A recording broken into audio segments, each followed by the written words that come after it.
ifloslaydi qarang.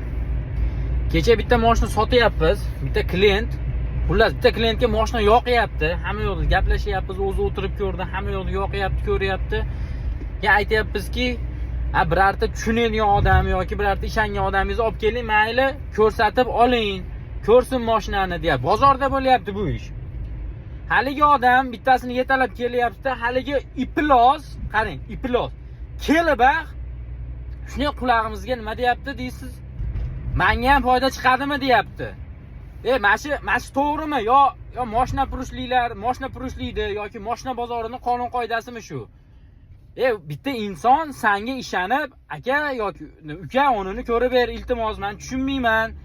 Ashini iltimos tavsiya qilib ber, qarab ber, sen shunga tushunasan deb olib kelsa, u iflos suiiste'mol qilib ishonchini hali odamni kelibaq menga foyda chiqadimi deydi. Bu degani yo'q desa, yo bu mashina bo'lmaydi deb olib ketadimi? Yoki chiqarib beraman desa, mashina zo'r deb sotadi. O'lib ketgan haligi yurmaydigan mashinani ham yo mashina yaxshi ekan deb sotadi. Yoki foyda yo'q desa, boshqa foyda chiqarib beradigan odamning oldiga borib, o'lib ketgan mashinani sotadi. Nima deb o'ylaysizlar? Shu fikr to'g'rimi?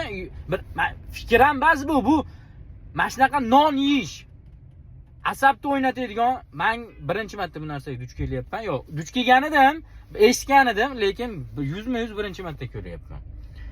Menimcha bu ifloslikni, hozirgi kundagi ifloslikni eng yuqori darajasi mashina bozoridagi. Yana bilmadim. Agar mana shu narsa to'g'ri bo'lsa, mayli kechirasizlar. Kimga tegib ketgan bo'lsa, kechirasizlar, qilaveringlar. Lekin meni fikrim bo'yicha bu juda ham past ish, pastkashlarning ishi.